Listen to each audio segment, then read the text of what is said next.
Allez, c'est parti, on y va. On y va ensemble. Je sais que je peux le faire. Elle était une petite poule rousse qu'allait pondre dans la brousse. Pondait un petit coco que l'enfant mangeait tout chaud. Elle était une petite poule noire qu'allait pondre dans l'armoire. Pondait un petit coco que l'enfant mangeait tout chaud. Eh oui, oui, oui. C'est pas facile tous les jours. Faire des lives à 9 h du matin. Mais aujourd'hui, c'est un live quand même très particulier. Pour plusieurs raisons. C'est que d'abord, je relève le défi que mon papa m'a donné. Et avec vous, je vais rentrer dans un endroit. Les gens qui me connaissent savent que c'est pas du tout un endroit pour moi. Et pourtant, je vais le faire. Vous me suivez? Je vais rentrer. Allez les cocottes! Allez les cocottes, je vais rentrer dans mon poulailler. J'ai quand même vaincu une sacrée peur. Je vais fermer le poulailler parce que si elle se barre, allez, pousse-toi, Dole. Mais non, mais qu'est-ce que tu viens faire là? C'est pas ce qu'on avait prévu. Attends, j'arrive pas à fermer le poulailler. Voilà. Ah non, parce que si je ferme pas le poulailler, elles vont se barrer. Et si elles se barrent, il va falloir que j'aille les chercher. Et là, par contre, j'en suis quand même pas encore là. Alors voilà. Donc je vous présente Tos et Dol. C'est les poules elfiques. Allez, les cocottes, montrez-vous. Voilà, Tos et Dol, ce sont deux poules elfiques. Tos, ça veut dire érable, hein, donc vous reconnaissez la rousse, hein, l'érable au printemps, et Dol, noir en elfique. C'est quand même des poules sacrément belles, qui n'ont pas encore fait de coco. Et alors pourquoi je suis dans mon poulailler? Parce que franchement, je suis carrément dans mon poulailler. Hein. Ça, c'est pour ceux qui me connaissent, c'est complètement inhabituel. Et donc, je leur ai demandé d'assurer, donc elles font cote-cote. Ouais, non, va pas trop sur moi parce que on est quand même copines, mais enfin pas au point de... Hein, voilà. Donc, pourquoi je suis ici? C'est parce que mon cher papa m'a demandé de relever un défi. Et pour relever ce défi, je commencerai par Raymond DeVos. Et pour cela, je vais prendre mes lunettes. Raymond DeVos disait... Est-ce l'œuf le père de la poule ou la poule la mère de l'œuf?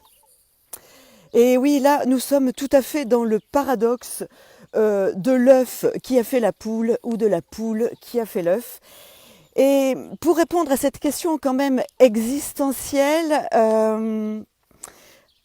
il y a mon chéri qui dit je suis pas très loin avec la marmite, chérie, ne t'inquiète pas. Bon, ben ça va, oui, parce elle me fonce quand même dessus. Bon, mais il m'a dit qu'il fallait que je reste zen, donc je reste zen. Donc je disais donc que pour répondre à ce paradoxe de la poule qui a fait l'œuf ou l'œuf qui a fait la poule, je me pencherai sur Aristote d'assez près, je dois dire. Et donc Aristote dit le devenir s'oppose à l'essence. Alors que chronologiquement, l'enfant est avant l'homme adulte, hein, pour Aristote, c'est l'homme qui est avant l'enfant. Et donc là, on peut dire que l'adulte achevé ne peut être que la cause génératrice. Donc pour Aristote, chez la poule, une poule à maturité est la seule à pouvoir générer un œuf. Et pas l'inverse.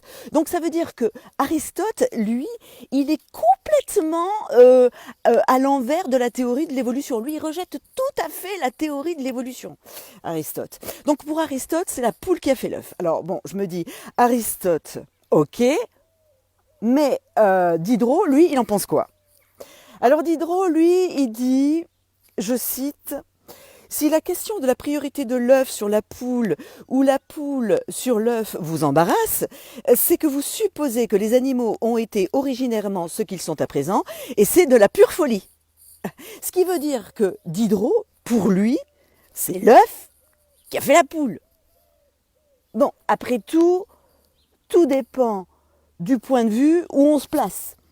Un œuf pondu par une poule ou un œuf donnant naissance à une poule.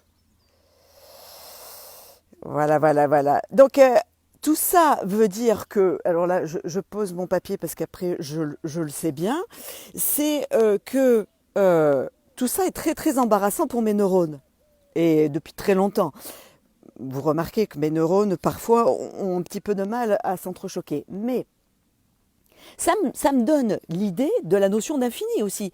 La notion d'infini, c'est quoi, hein? L'infini, le néant. Le néant, c'est rien. Ouais, ok, mais c'est quoi rien? Bah, c'est le néant. C'est quoi le néant? C'est rien. On n'en sort pas.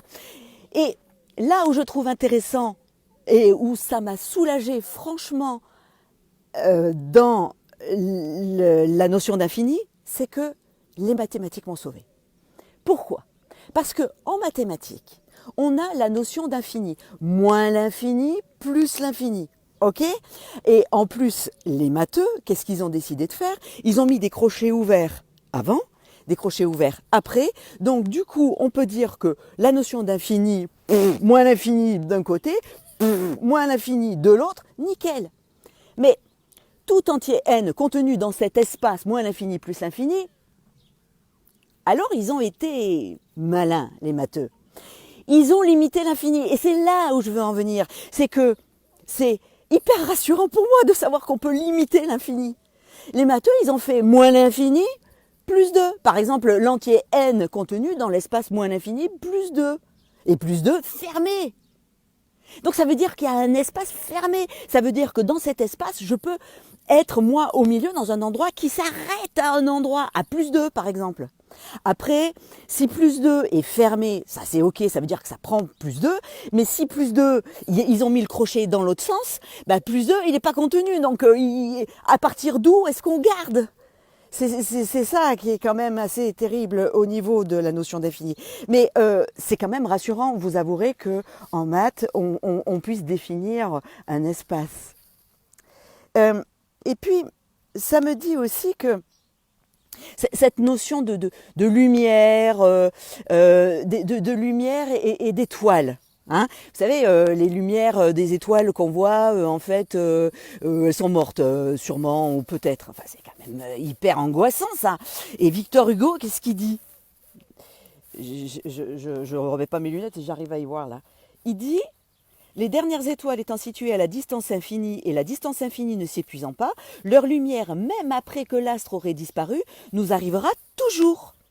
Et s'il advenait que toutes les étoiles s'éteignissent dans le ciel, nous ne le saurions jamais. Nous verrions pendant l'éternité ces profondes étoiles mortes. Punaise, pour un dimanche, moi ça me casse le moral un truc pareil. Nous verrions pendant l'éternité ces profondes étoiles mortes. Voilà. En tout cas, je voulais dire, papa, une chose est sûre, c'est que je viens de toi. Enfin, je pense, vu comment tu es un peu tordu et vu comment je le suis, j'en suis presque persuadée, à presque 100%. Et comme dirait un philosophe que j'ai à la maison avec lequel je dors toutes les nuits, quand son fils ou sa fille lui demande « Papa, où j'étais avant d'être là ?» il répond « Dans mes couilles ». Donc là, je crois que la voix de la sagesse a parlé. Après, avant d'être dans tes couilles, là, je ne sais pas où j'étais. Mais ça sera peut-être le sujet d'un autre live. Et pour finir sur une note poétique, puisque même dans un poulailler, je peux, j'aime beaucoup cette poésie de Philippe Soupeau qui nous emmène dans un tourbillon qui dit « Une ferme, un moulin, une ferme, un moulin, la terre tourne dans le silence, et quelqu'un vit, et marche, et pense. Une ferme, et la fumée bleue d'une cigarette, un moulin, et des yeux qui se ferment. Toutes les routes du monde et les fleuves qui chantent, et ce ciel bleu de ciel, bleu, bleu, bleu, il n'y a qu'à tourner la tête. Un moulin, la terre tourne, les grands arbres tracent des ombres. Il pleut, le soir tombe, tous les jours de la terre, et la nuit qui étrangle, la nuit noire comme l'encre et comme le sommeil.